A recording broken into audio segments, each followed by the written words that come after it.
Hey guys, it's Sophia. Thanks for joining me on my YouTube channel. I'm here to talk about the new moon in Sagittarius that we have happening as we speak, really. But it's going to be a total solar eclipse. I'm not going to be able to see it where I'm at in California. I think it's mostly going to be more South America, but we will be feeling all sorts of things with this happening.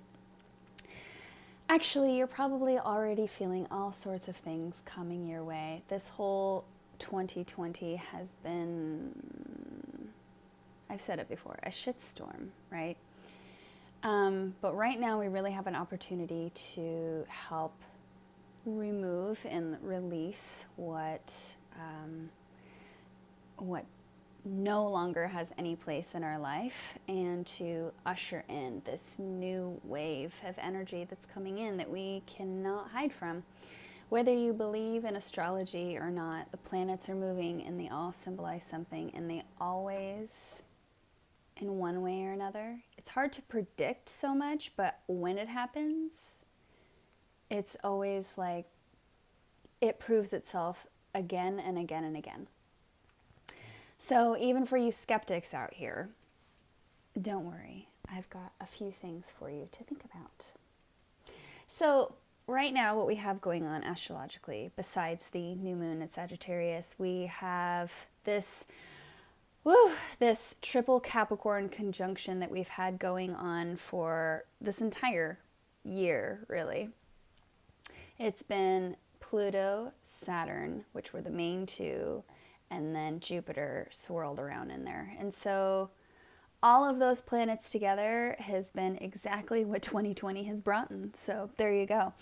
But why it's important is because Jupiter and Saturn are at the very end tail of Capricorn energies, which is very heavy, dense energy.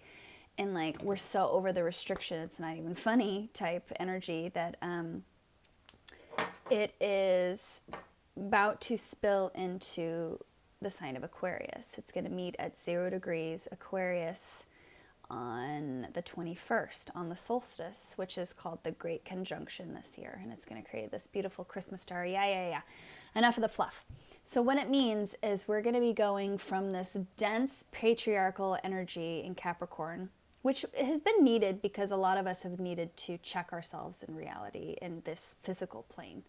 And a lot of us have realized that this physical plane doesn't really do justice for us because we're such spiritual beings. It's hard to remain grounded on the ground, if you will, I should say.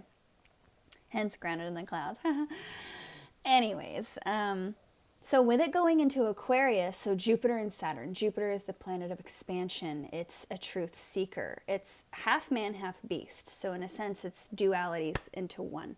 It's all about higher learning, expansion, the luxuries in life. Not so much luxuries in life because that's more Venus, but it's more of the expansiveness of it.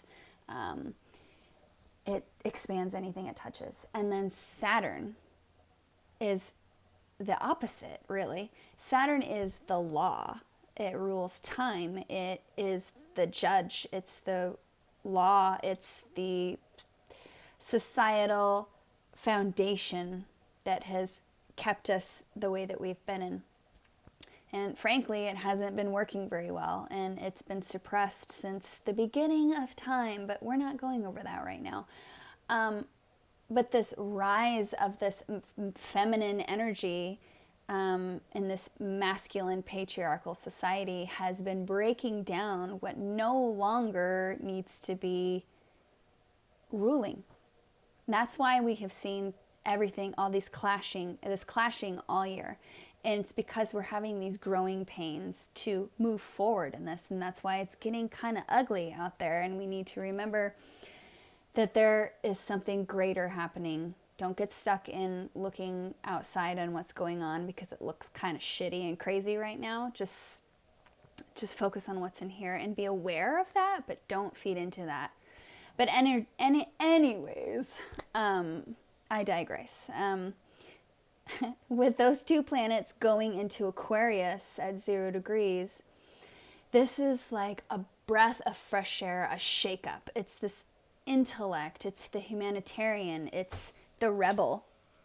It's like, okay, it's this very eccentric lawyer. It's what it makes me think of, speaking of eccentricity, get into that energy because it's movable, it's palpable, and it needs to change things up a bit. I'm sure everybody's got that eccentric old auntie that you always can think of when you think of an Aquarius.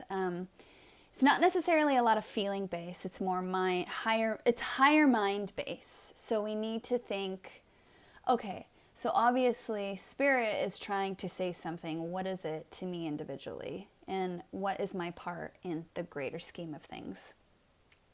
So with those two moving into Aquarius, it's lightening things up. Things are going to start shifting. It might not be overnight, but there will be things that's like, oh, it's shifting. Hallelujah, because it's like we've been stuck in the mud. And so with this energy moving forward, and depending on where it's happening in your chart, if you would like to know that information, please reach out. I would love to do your chart for you. I'll tell you about your natal chart, what it looks like when you were born, and then where it's currently creeping up in there. But yeah, so with all of this happening, this is the new normal we're moving into. It's still going to be a little heavy for a while, but we have a lot of new technologies, new things coming out that are going to help us actually move forward. So we all need to be on board with allowing these old things to release. Like, it's kind of like tradition in a way is dying. I have a great respect for tradition, but I am a rebel as well. And so that duality, right? We need to blend the two because we've been under such strict guidelines for so long. We need this breath of fresh air. So a word of advice when all of this is happening. So something is changing monumentally in your life. What is it?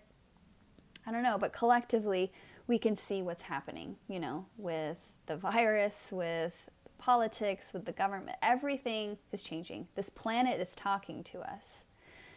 The birds, the animals, the omens are always talking to us. And if you would just be quiet for a minute and listen to what's happening around you in your situations, you would probably get a lot of insight that would help you along. This is so important. And I can't tell you how frustrating it is to see people just completely, and we're all guilty of it. We're human. But when you see it, it's frustrating when there are those that want to just stay and hold back. But that's your process. You got to know and understand that everybody's process is different. But we all have to just keep moving forward and not be afraid of what we don't know, because it's going to be better. So what else is happening? So Pluto is still hanging out in Capricorn. Pluto is it's the furthest planet out. It's technically a dwarf planet, and it's ruled by Scorpio originally. So it's very dark depths, cold areas that nobody goes to, but it's where the treasures are, if you will, because when you have these sort of healings that come through from the transformation Pluto brings, you change and you see it. You have a chance to change, right? And so with Pluto being there in in an earth sign, that means it's changing the physical, changing everything. And what's crazy is the last time, so in America, we are actually having a Pluto return. It takes about 244, 246 years for it to completely go around the sun. And Pluto doesn't even have a normal path. It kind of zigzags around, like it marches to its own drum, right? Its own beat. But that's what's coming up for us. So where in the physical, what needs to change? Is it a way that you think, a way that you behave, a way that you relate to others in business? Or how are you to your children? You know, like, how are we to each other? How are you talking to yourself? What's your self-talk like, right? So with Pluto having this return, so what's interesting is the last time that this happened is the Civil War in America, 1861 to 65, I believe.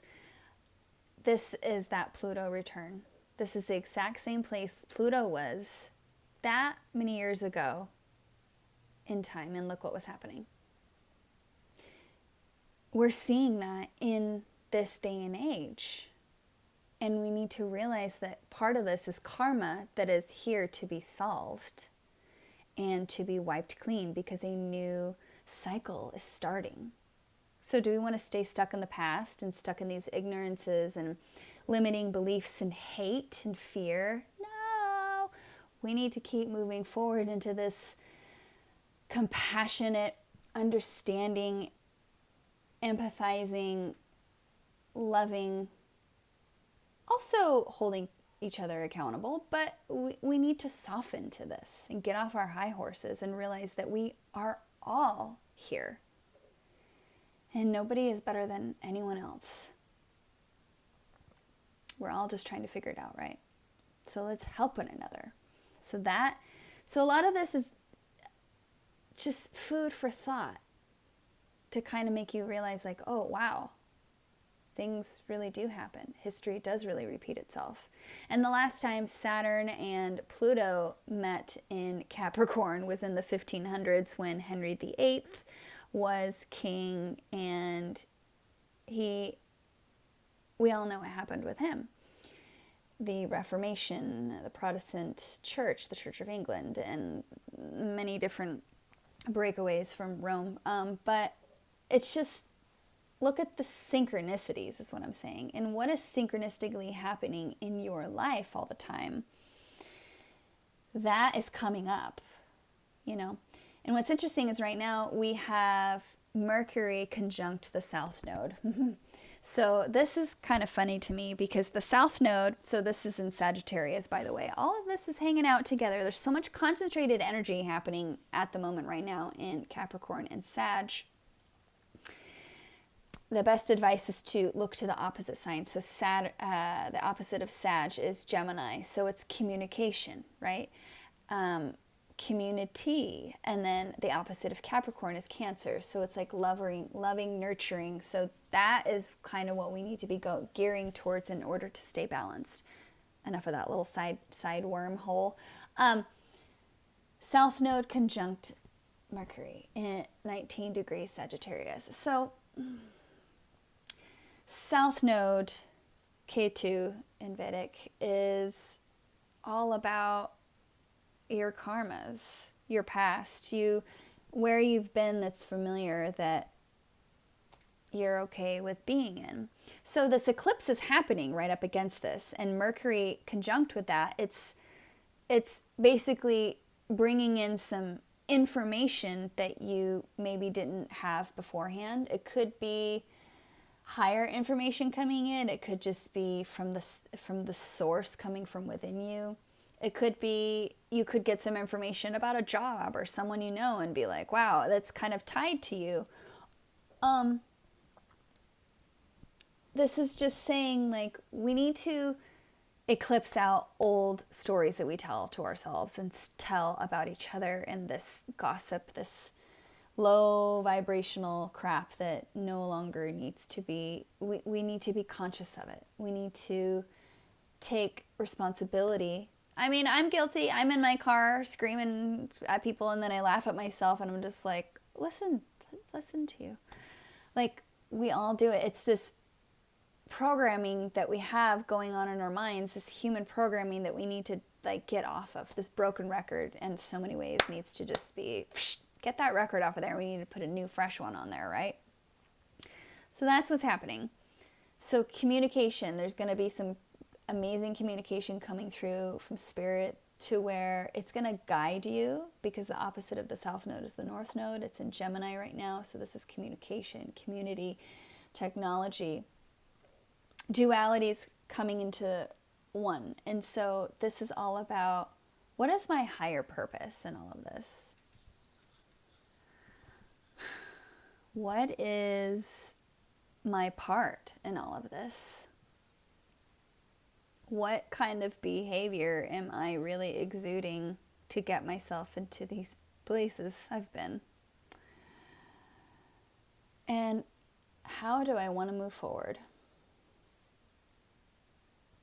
How do I want to move forward? There's been a lot of death this year, symbolically and literally. Let's all be grateful for what we have, for who we have, and understand that we're moving into a completely different way of being. And it starts with us being better to ourselves and looking in the mirror, not being scared at what we see and just accepting whatever is. And honestly, self-help work, counseling, energy work, body work, all of that, mental health is so important right now. But really, when somebody deals with any sort of mental instability, there's two things about that. One is there is probably a link to their system to where they do not absorb their vitamins properly. A bunch of people on this planet, half of the world does not methylate their vitamins, and that causes havoc on the brain. Look that up if you deal with that stuff. And usually a type of B12 will help that. I'm not trying to go off on a health tangent, but that definitely helps. But then you're left with all this behavioral stuff, right? And you're wondering, why is all of this coming in? Why can't I just feel normal? What is that anyway? But it's really Source trying to communicate with you that there is more out there. You're not going crazy, because this is real. This is blending in. Timelines are dropping in. We're all probably having these crazy dreams, I know I am, about different timelines that I've been in, some ancient civilizations, and seeing this happen over and over and over again in a different context, and I'm in a different outfit or in a different bodysuit each time. When are we going to break out of that? You know, we can do that before we ascend physically and spiritually. We can do that on this planet, and that's what this planet is urging us to do. So I felt like those are the major hitters to talk about. So this eclipse is, like I said, let's recap.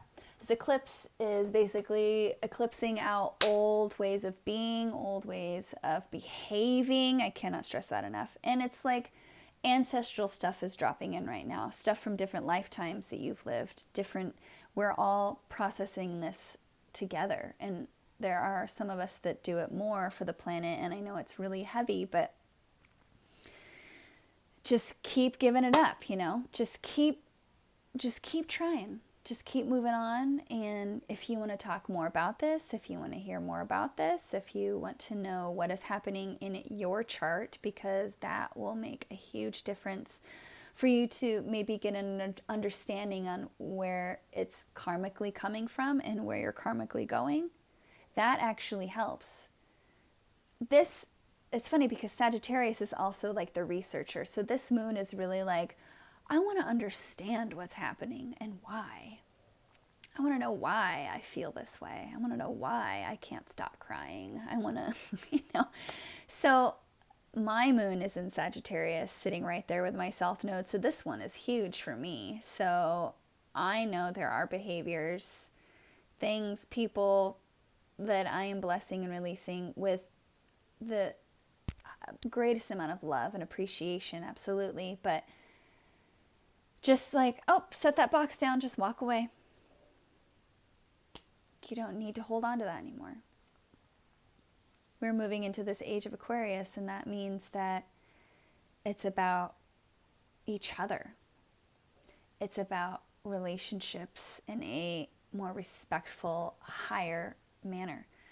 It's about understanding that there's a higher purpose, and monetary gains, they really don't have monetary gains are kind of going out of style. Of course, money is always money, but that's such a third dimensional thing, right? We're really, each of us on this planet are good at something. And that's what we're here to do. We're here to bring that something to the table and trade it with everybody else. And then that's the world we live in. A happy, cohesive, collaborative co-op, if you will. And that's a place that I want to be a part of. So if you want to be a part of that too, raise your hand. Yeah, if you like the content, please like, click, subscribe, thumbs up. That helps get this video out there. I'm going to be doing more videos. There's just so much going on and that it's hard to put down in one video, you know. So if you have any questions or suggestions, please feel free to comment. And like I said, if you want to know what's going on in your chart, or if you want a tarot reading, anything of that nature, please reach out. I'm actually working on my website as we speak to get it up and running, so then you can just go to that so much easier. Anyways, I hope you have a beautiful evening, and remember to be kind to one another, and I'll talk to you soon. Mwah.